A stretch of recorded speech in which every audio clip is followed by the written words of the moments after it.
the major components of the JSF, and we are familiar that the center part of the JSF is the UI component. The UI component is associated with the event handler. There is a renderer that renders the UI component into the appropriate format. It is also associated with the validator that are responsible for validating the input. There are converters which convert the given text data into the appropriate format. Also, every UI is associated with an ID, as well as it can connect to a model object or a model bean.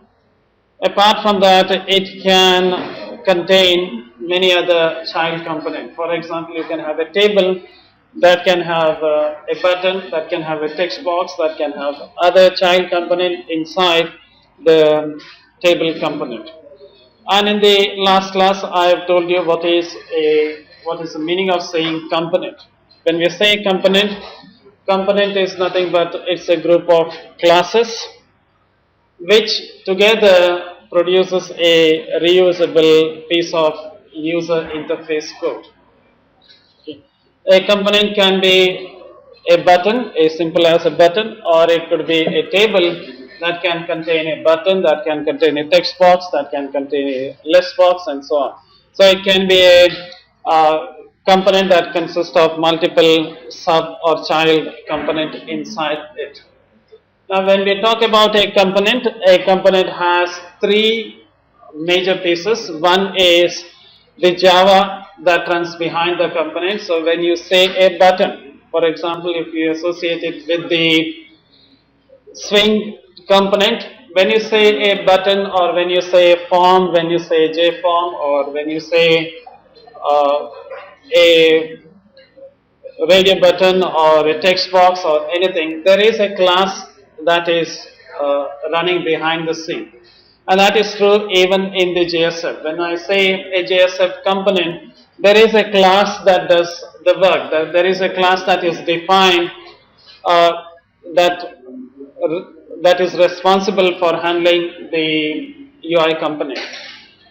When I say there is a class, you know very well the class is a Java component, and the Java cannot be shown on a browser. So your Internet Explorer or a Firefox or a Chrome or any other thing cannot show the Java. So you have to convert it into an HTML format, or you have to convert it into an appropriate format. Suppose say if you're viewing this particular JSF page on a mobile device, then you have to convert this Java into an appropriate format that the mobile browser is able to interpret. And that work is done by the renderer. And you are already familiar, whenever we create a web pages, whether it is a JSP or anything, we do not like to, or we don't venture into writing the Java code directly inside a JSP page.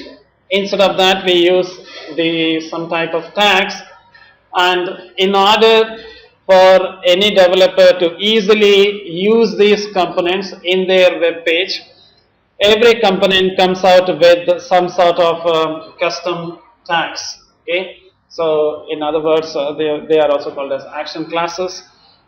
These are nothing but the tags that can be used in order to use them inside the JSP. Now let's look at the individual pieces. That is, what is this component, what are these renderer classes, and what are the use of this custom action classes. So what is this UI component classes? Now this UI component class, I have already told you, it is a Java class. It is as usual like any other object oriented paradigm. It follows some hierarchy, and so it is derived from some base class. And this UI class or UI, the base class, it provides the fundamental things that any component should have. So when you create a component, you're not going to create it during this semester. If somebody else has created this component, you will be using those components rather than reinventing the wheel. So when somebody creates this UI class, what they get is nothing but they get, if you say a button, somebody creates a button class. You know very well how the button behaves. So when you click on it, it's going to generate or it's going to fire an action event and so on. So that's a behavior. If it is a text box, somebody has created a text box UI component, you know very well I can click inside it and I can type a text into it. So it's a behavior. A text box will contain a text inside it. A list box will contain list of items inside it. So when we say that we have a UI component class, what does this class gives to that component is it is giving it a behavior. So how it should behave. So okay, in other words, if you just take a text box and a list box will have number of words inside it or number of items inside it. Whereas if you take a text box, there is one piece of text inside it. That's the behavior of it. Okay, so the UI component classes, when we talk about this one, they provide the associated behavior. Okay, the behavior can be how it's going to store the value. So when you type something on a text box, it's going to retain that value. So either it will retain it or it will ask somebody else to retain that value. Or if you have a slider, in the last demo, in the last practical, I showed you a slider wherein you can slide and the value changes. So it's a behavior. It stores the current value of the slider. So that is the behavior. How do, or if you are creating that component, how do you store that current value of that slider? And that is what is the state. If you take a text box, for example, you can change the font, you can change the color of the text that is being displayed. All of them are state. Okay, so this component will provide them the state. Also, how does it interact with the other objects? For example, a button may be associated with some object, or a text box may be associated with some other object, the reference to the other object, as well as the event handling. So when we say event handling, when I click on the button, an event has to be generated. When I select an item from a list of or a list box or a combo box or anything, and or if I click on a checkbox, if I check the checkbox, a event generates, and that how to handle them, that is decided by this component classes. Again, these are completely customizable. What is the meaning of it? Extensible. In the last class I've told you, you can extend it or you can reuse them. In the last class I've already told you that all these UI components are derived from a base class, and that base class name is the UI component base class. So whatever the button, the text box, the list box, or the one the color picker that you have seen in the last lab, all of them are derived from this base class. So you have the component base, UI component base as the base class, and you can derive many component out of it. So when you derive this component out of it, you get the behavior. Okay, so you get this default state and the behavior. So you can notice over here, I don't know whether you'll be able to see that thing. If you have this UI based component, again this itself is derived from the other component and so on. You can create a UI graphic, you can create a command, you can create the text boxes, a panel, and so on and so forth. You can, everything is derived from this base class. So there is a hierarchy. So any component, or suppose if you want to create something of your own, you have to create a Java class and you have to say that it extends out of the UI base class, and then override some of the method.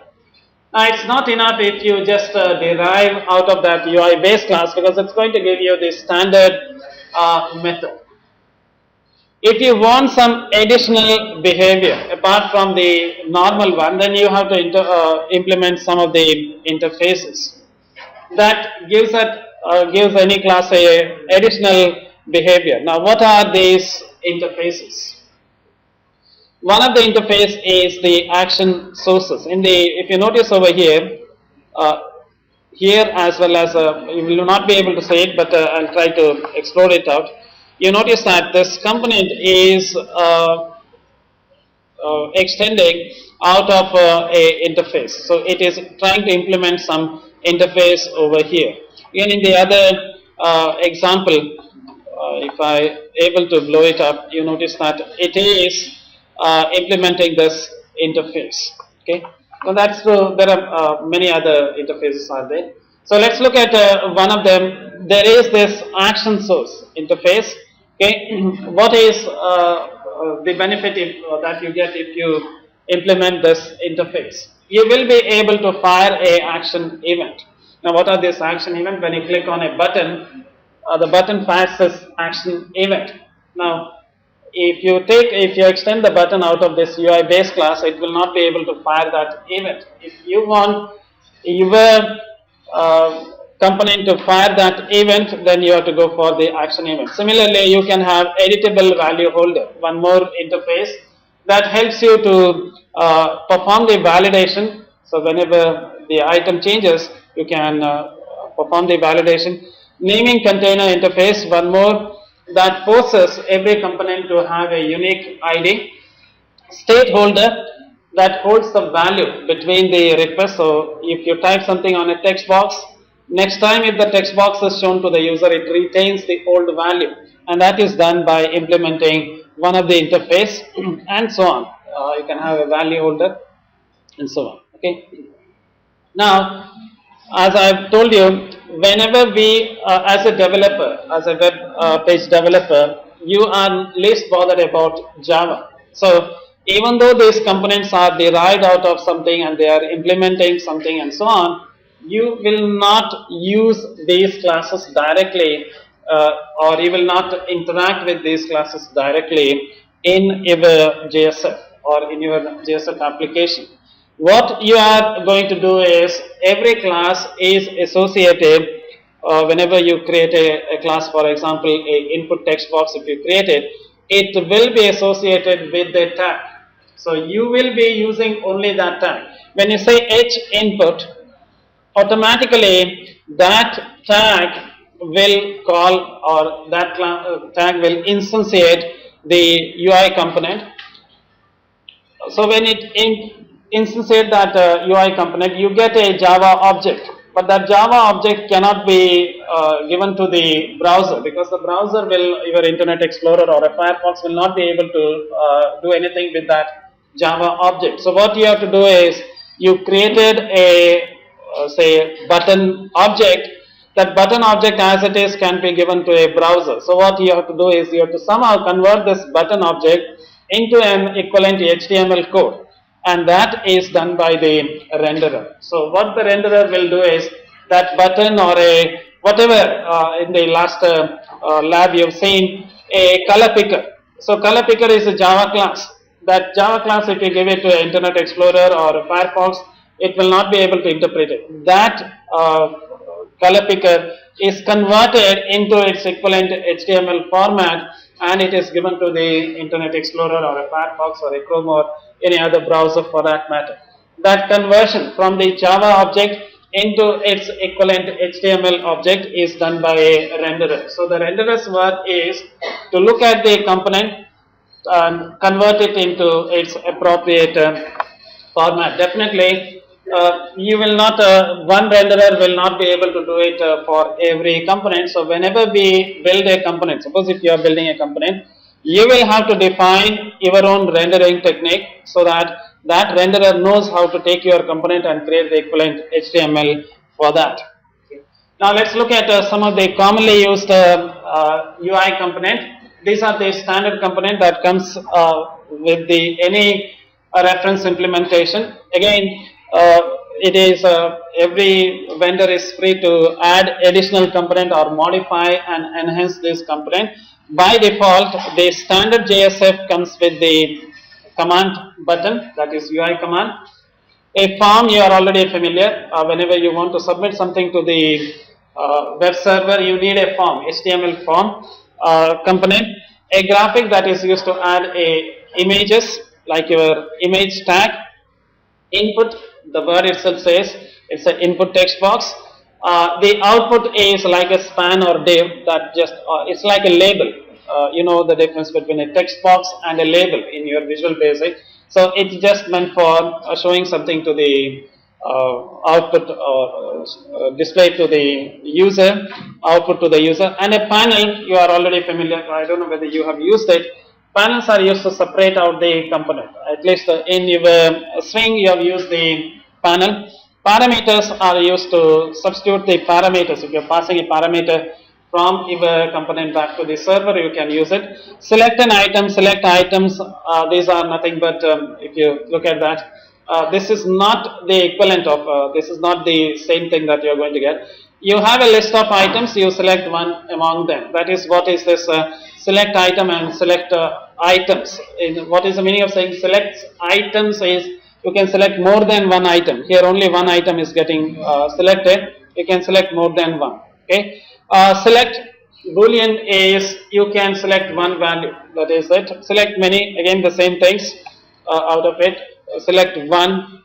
We'll select one component out of it. If possible, we will see them in the lab, just using them, or at least a few of them when we develop the application. These are, all of them are nothing but a collection of items are there. You are allowing the user to select one among them. Now let's look at what is the use of rendering. I've already told you rendering is used to render or convert your object, Java objects or the equivalent UI component into the HTML format.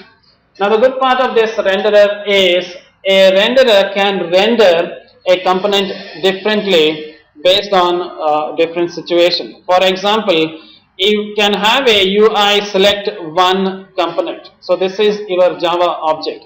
It can be rendered like this, or it can be rendered in this format, or it can be rendered in the other format. It's the same component, but it is rendered differently by the renderer. So what is the advantage of having a renderer?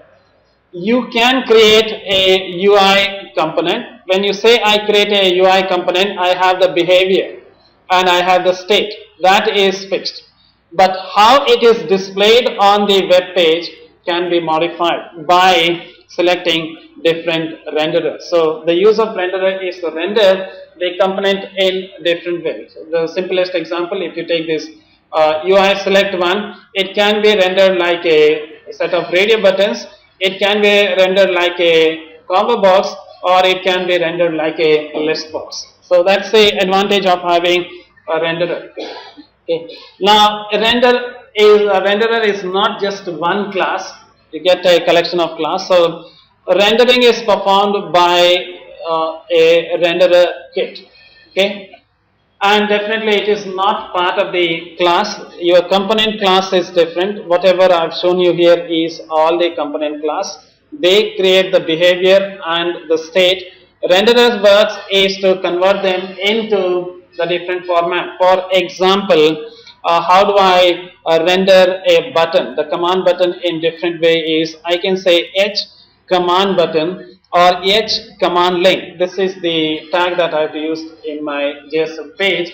If I say H command button, it will look like a button. You are already familiar, command button.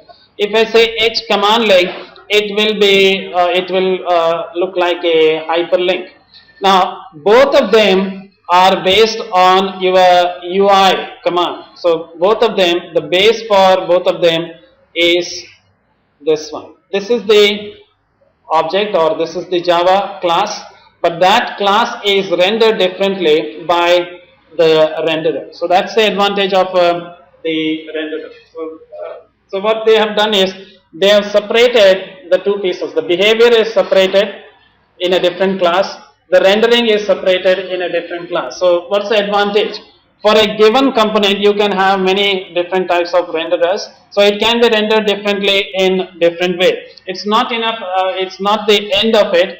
It can be rendered in other format. For example, if you want to show it on a mobile device, then you know very well we have the WML. Okay. We have HTML for our desktop. We have WML. It can be rendered in the WML format. So instead of rendering it like HTML, you can render it into some different format. Again, the component is same. So in other words, you are reusing the component in different situation. Okay. So what is the use of this render kit? Render kit defines how a component class is mapped to the tag. For example, when you say h command and h command link, how these things has to be rendered. So you have the same component UI command, how to connect that tag to the different rendering or different techniques. Okay. So by default, whenever you use the reference implementation, JSF has a built-in renderer that will convert all the standard components. The one that I've shown you here, the list that is shown, all of them are the standard ones, all this list.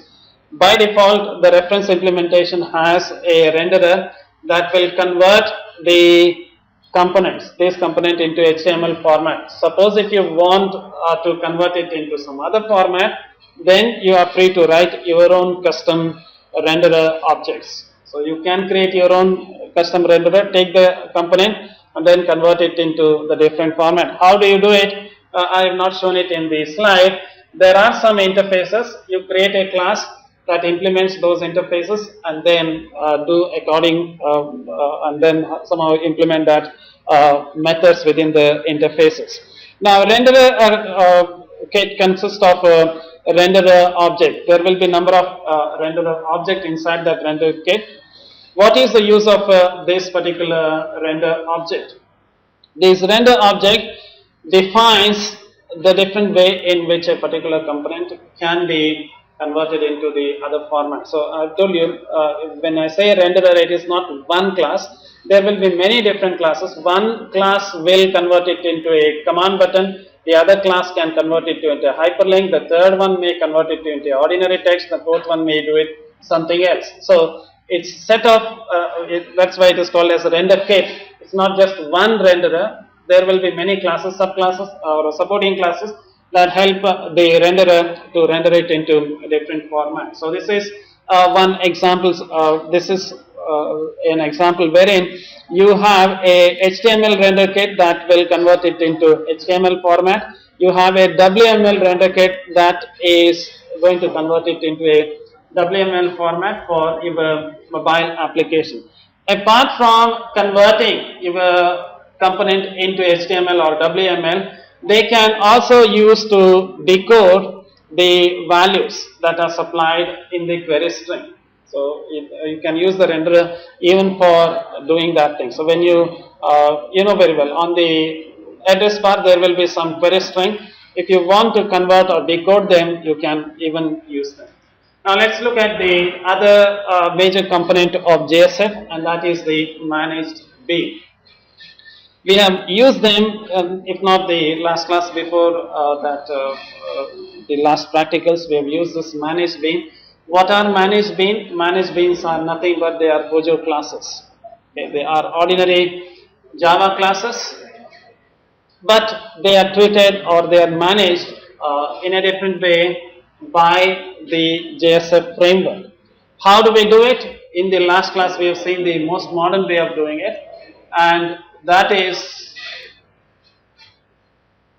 using the annotation.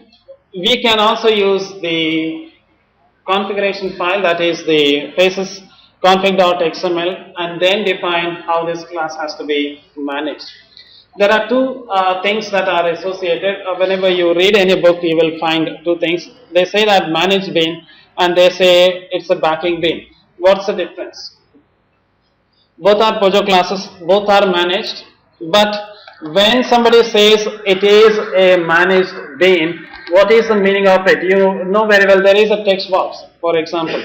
The value of this text box, if it is bound to your object, so your managed bean, so if the value, there is some field inside your object, whenever you type something, if this value is stored in this field of your object, and if it is retrieved back, that means your text box is linked to the bean, so it is connected to the bean. If that is the case, then we say that it is a backing bean.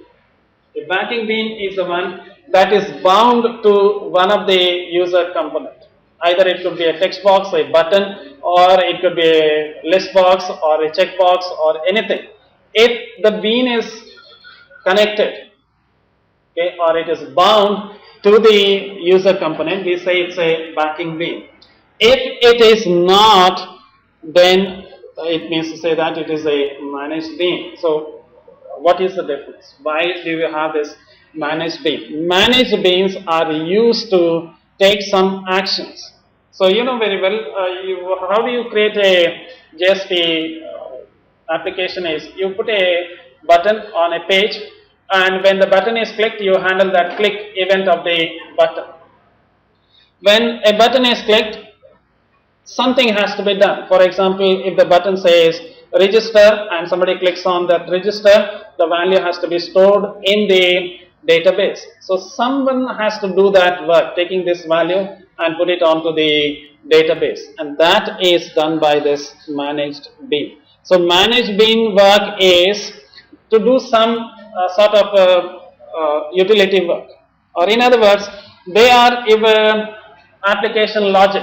They perform some application logic, so they add some number, they delete some record on the database, or they do something. But what is the difference? Their life is managed by the framework. That is why we say that it is a managed bean. So these beans, the life of them are managed. So that's why we say that they are managed bean. Remember, both of them are managed bean. Backing bean is also a managed bean. The difference here is this is connected to the UI component, whereas when somebody says managed bean, exclusively say it's a managed bean, it just means that that bean's life is managed.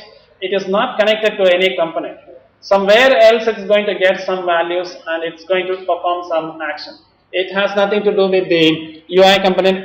Again, people interchangeably use these two things, but if they are exclusively saying it's a managed bean, it means that it is tied up to one of the UI component. Now let's look at the managed bean. I told you that managed bean is something whose life is managed by the container, or in other words, our framework.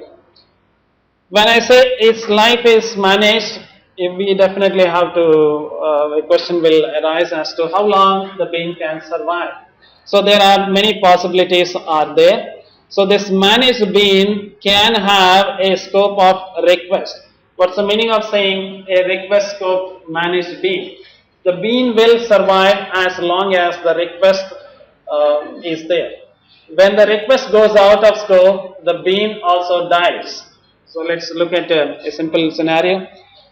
You make a request for registration. So you say login, or you may say register for some event or something. So you send a request. So let's look at this. So you have this server, the user makes a request. So a request from the user is sent, somewhere the user sends a request. So you know very well, whenever a user sends a request, you get this request object. So what is the meaning of saying it has a request scope? As long as if this managed bean is associated with this request object, it means to say that as long as this object, request object is there, this bean will be there. When this request object dies, the bean will also die along with it. So in other words, when does this request will die? Somewhere down the line you do some processing here and then finally send a response back to the client. So client has requested for something, you do some processing and send the request, send the response back. When the response is sent, the request will be automatically destroyed by the container. So if it has a request scope, this bean will die along with that request scope. That's the meaning of saying request scope. What is the difference between this and the session scope? Session scope is different from the request scope. So what is the difference? Session scope is, let's say a client logs in. So when you go and log into your email account or Facebook or any other place, so what is done is a session object for a given user is created. User makes a request, no doubt. User is sending a request, but if the user logs in, a session is created. How long the session will last? The session will be there and as long as the user has not logged out. So if the user, next one word, you are out of here. Okay, if you can't control your tongue, you better go out. So let's look at this one. So user makes a request for logging in. So user gets the request arrives, a session is created per user. A response is sent back to the user. When the response is sent, this request, whatever that the user has sent, is destroyed. But the session object will be there on the server. Okay. User makes the next request, the same user makes a request. Because the session is there, whatever changes that user is making, the session is still there. This request goes out, a response is sent, the request dies. So the second request dies, but the session is still there. Third request may come, the session will be there. So you may have many requests within a session. Sessions may die, a request may die, but the session will be there until the either session times out. What's the meaning of saying session times out is definitely a server will not keep the session forever. After some time it has to destroy. For example, you log in and you don't do anything. So an object is created on the server and it simply is there. It's wasting the server resources without doing anything. So after some time, if there is no activity, the server will automatically destroy that object. This is called as session out. So no activity is there. So session out can be 10 minutes, 20 minutes or 30 minutes. If there is no activity for 30 minutes and if the session timeout is 30 minutes, the server will automatically destroy the session. So sometimes you may find that after very long pause, if you try to click on your email or anything, it says please log in again. That means the session object that was associated with you has been destroyed on the server and it is not available. So when I say a object has a session scope, what's the meaning of that? It can survive for more than one request. So it has slightly longer life as compared to a request. So request will die much earlier, but the session can survive for multiple requests. So you can specify whether you want your bean to be there on the session scope. If you say bean has session scope, as long as the session is there, you can take it as once the user logs in, a session is created. Until the user logs out, the bean, if you associate that bean with the session, it will be there with the session. When the user logs out, the session goes out. Along with that, the bean also dies. The next one is the application scope. The application is slightly longer one, and that is when you start your application. So when you say right click and run your application, whether the user has logged in or whether a request is there or not, when you start your application, the application object is created until you shut down or until you close your application, regardless of when the user is coming or going or any other thing, until your application, as long as your application is running, the application scope will be there. So that means it will remain as long as your application is active.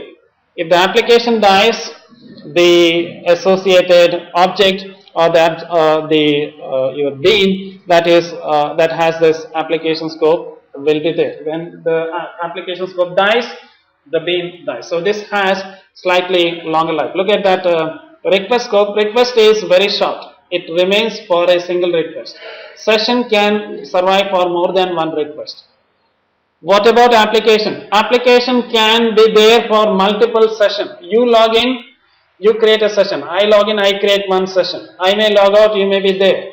So the application will be there until somebody on the server, some administrator or somebody switches off the server, or somebody shutdowns your application through some means, then the application scope dies. None means it is not among them. What is the meaning of saying none? Let's take a simple example here. Let me say that there is a method. Okay, so there is a method add numbers.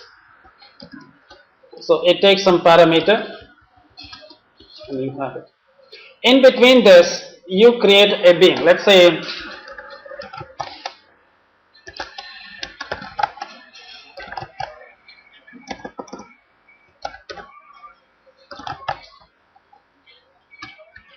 so you notice that it's starting this execution starts here and the execution dies when you come out of this method. So this method starts from here and it goes out.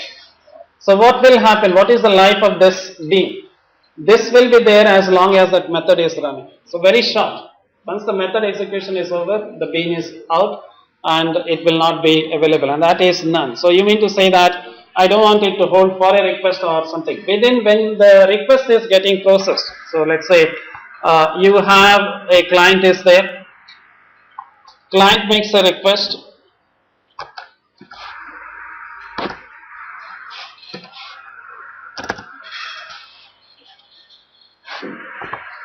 so let's say client is making a request, and during the request processing, somewhere this method is called. So even though the request is not yet over, even though this request is still surviving, it's not yet sent, the request is there, but this object is out the minute the ending flower bracket is reached. So it doesn't have any scope. It is called when it is required and it is just destroyed. So it's not going to survive even for one request. So that is the request scope. There is one new scope that has been introduced in the 2.0 version, and that is the flash scope. Now this is slightly different from the session scope. Now let's recall what is a session scope. Now when we talk about a session scope, what is a session scope is when the client makes a request, a session object is created. Suppose the client logs in, a session object is created. This request goes out, the second request comes, third request comes, and so on. This object will be there until the session is there. So that means you want to retain it for a long time. But there are some situations wherein you may want to retain those objects as long as the user is there on the same page. If the user is going out of this page, you want to destroy all the objects associated with that page. The problem is the user may come back to the same page again. So when the user clicks on a button, he may come back to the same page. So user clicks on the button, it goes back and the same page is shown.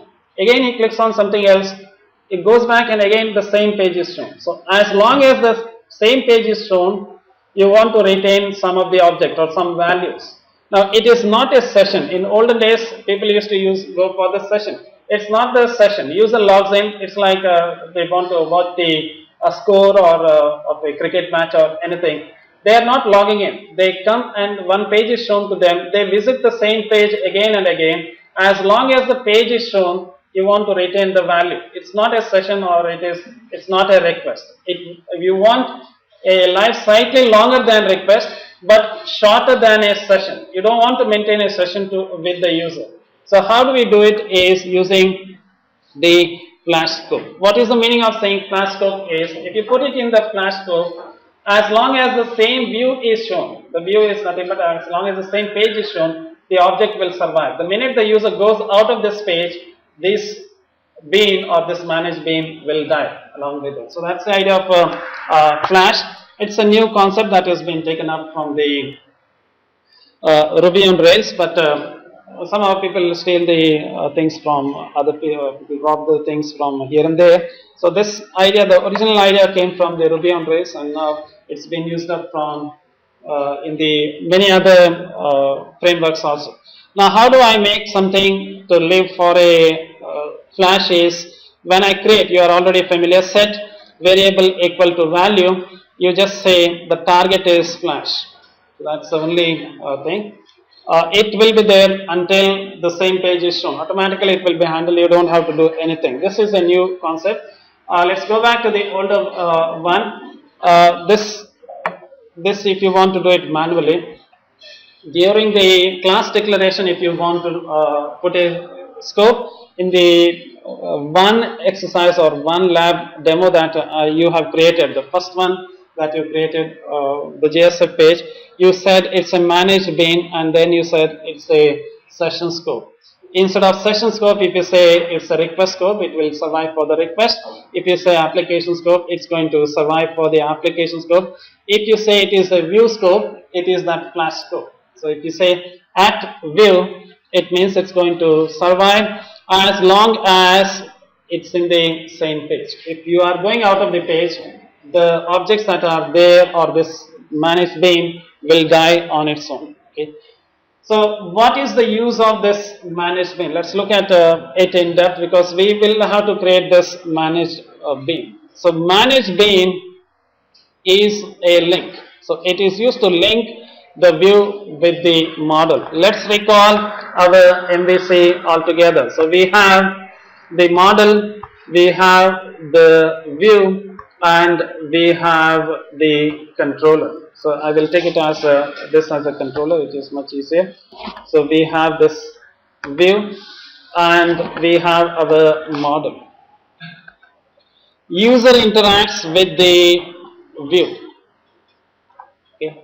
When user sends a request, the controller takes that request and then does something on the model. So here in our JSF, we are not interested in this request based framework. I told you it's not the request based framework. So this is not, we don't bother about request and responses. We only are interested in the events. So whether it is an event or whether it is something else, the entire web applications are based on the request response paradigm. So any web application for that, the web server will receive a request, it will give it to your application, you will have to do something and send a response back to the web server, and it will send it back to the client. This is the general idea. Whether you use MVC or not, or whether you use something else, it has nothing to do with the web application. Now when we talk about this web application, somehow we know that client is going to interact with the view, and this interaction is clicking on a button or selecting an item or doing something. So when a client clicks on the button, something in the model has to be performed. So that means client is interacting with the view and some model action has to be performed. How do we connect this view with that model? And that is done with the managed bean. So the managed bean, what it does is it links this view with the model. So in other words, it provides that event handler. So when I click on a button, I want to add a new record, insert a new record into the database, or I want to show something, I want to do some calculation, I want to find the factorial, or I want to find the standard deviation. That is your business logic. And your business logic, when it is performed, it changes the state of your model. Your view is what is shown to the client, client interacts with the view, client clicks on a button, find factorial, and that click event has to be handled. Who is going to handle that?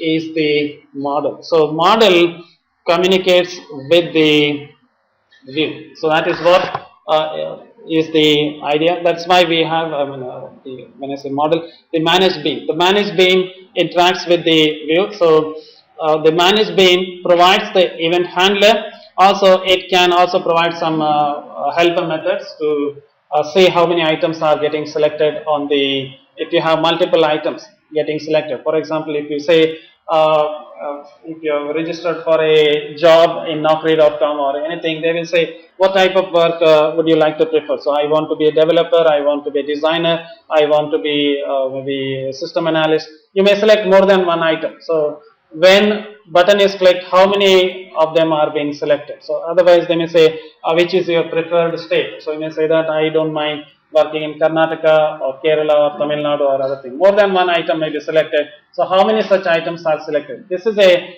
helper method that will just allow your model to find out, or your business object to find out how many items are getting selected, and that is provided by the managed bin. Okay. Also, it may have reference to some of your domain object. That means it's like when you sort a item. For example, there is a button that says sort these given items. You may have somebody might have written a object that knows how to do the bubble sort or something. So when you click on it, your logic, if you don't know how to bubble sort, or if you don't know how to shell sort, somebody has done that thing. Or for example, you know how to show a calendar. You have already used calendar cal equal to new calendar. That's a reference to some other object. So that can be also there within your managed bin. Okay. Let's look at the things that are provided by this managed bin. So managed bin usually has getters and setters apart from the other business logic. And if you connect this managed bin, suppose if you are using this managed bin as a backend bin, that means if you in other words, if you we say bind a managed bin with any of the user component, automatically the getter and setter property will be found. So when you type on a text box, if the text box is connected or it is bound to a managed bin, when I submit the value, the whatever property that is used, I think in the last demo that I've shown, I took username, something bin called bin.username. If you connect that username of your bin with the text box, when you type something, automatically it will call the set method of that bin and stores the value in it. You can have suppose say if you have a text box, and if you let's see, if you have a bin here and there are some fields here, you may have many fields. You can connect one with one of the property. You may have some other component, you may connect it with some other properties. Whenever some changes are made, suppose say when the username is typed, the values are taken from your text box. This is your web page. Values from your web page text box are taken, and it is stored in the appropriate property of the bin. Now, if it is a text, you know very well, whatever you type on your web page are all text. What if it is not text? What if it is a number? Or what if it is a date? So then you have to convert it. Suppose if it is, instead of a name, if it is int, I think I'm in caps lock. If it is int age.